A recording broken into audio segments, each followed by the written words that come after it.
근데 사실은 여기 앉아 계시지만 정말 대단한 분이 오늘 이 자리에 오신 겁니다. 제가 좀 간단하게 소개를 좀 해드리자면 27년간 약 3천여 건의 부검을 진행하셨어요. 서울대 의과대학 법의학교실의 교수님이시고요. 또 국립과학수사연구원의 촉탁 법의관으로 네, 활동하고 계십니다. 매주 시체를 만나는 남자.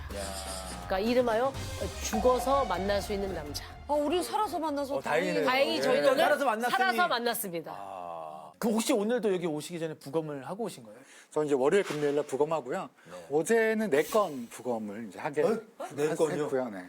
그러니까 이제 돌아가신 분들은 뭐 할 수 없이 1년에 35만 명이 돌아가시니까 대한민국에서. 네. 그러니까 사건으로 돌아가신 분들 위주로 부검을 돌아가신 아니요.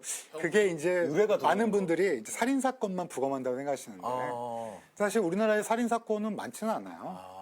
그러니까 안전한 나라니까. 근데 이제 돌아가셨는데 뭐 의료 사고일 수도 있고 어쩌면 급작스러운 죽음이고 또는 사인이 명확치 않을 때. 그렇죠.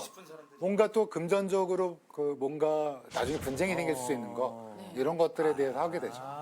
보통 부검 의뢰나 이런 거는 형사님들이나 그렇지.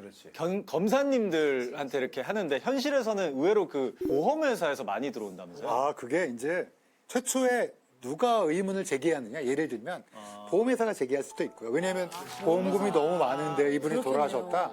또 어떤 분은 경찰이 이상하다 이 사건. 그럴 수도 있고 어떤 경우에는 가족들이 네, 가족들이 이거 납득할 수 없다. 뭐 이렇게 하는 경우도 있고 그렇죠. 혹시 보험회사에서 의뢰한 것 중에 혹시 기억에 남는 사건 있으세요? 이게 보험회사도 의뢰했고 가족도 방금 말씀드린 가족도 의뢰한 게 예전에 이제 홍천강에서 어떤 분이 다슬기를 잡다가 빠져서 돌아가셨다.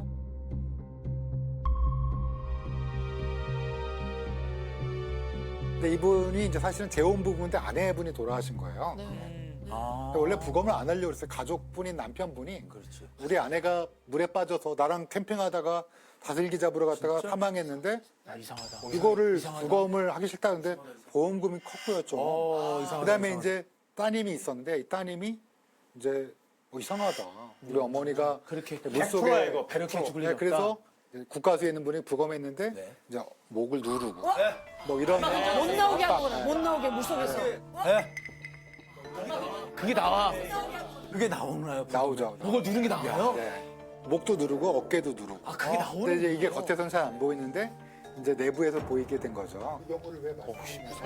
제가 이제 이거를 다른 데서 어디서 말씀드렸는데 이걸 우연히 보신 유가족 따님이 고맙다라고 이제 이거를 잘 밝혀주신 거에 대해서 고맙다는 말씀 한번 해주셔갖고 아다라에서 뭐 억울해서 어떡할 뻔했어. 너무 가족들은 계속 찝찝하고 억울하지. 그러니까. 그리고 혹시 이거는 드라마, 영화 제일 많이 나오는 게 어떤 그 가족 중에 한 명이 부검하자고 했는데 한쪽에서 하지 말자. 하지 말자고 반대해. 이 사람이 꿍꿍이가 있어. 이게 어느 정도가 돼야 뭐 하고 말고가 결정이 돼요? 근데 사실은 가족들의 의견은 법률상에선 전혀 고려의 대상은 아니에요. 원래 검사가 영장을 청구하면 무조건 하게 돼 있어요. 영장에 따라. 가족이 반대해. 근데 이제 수사기관, 형사나 검사가 아무래도 가족이 너무 심하게 반대하면 좀 부담감이 있을 수 있잖아요. 그런 부담감은 있지만 가족이 원래 관여하는 일은 아닙니다. 왜냐면 근데 저희가 많이 보는데. 드라마에서는 다 가족들이 기사 같은 거 보면 유가족의 반대로 그 부검을 부검을 안 하기로 한다. 결정했다. 뭐 이런 기사들이 많이 나오거든요. 수사기관이 부담이 되니까요.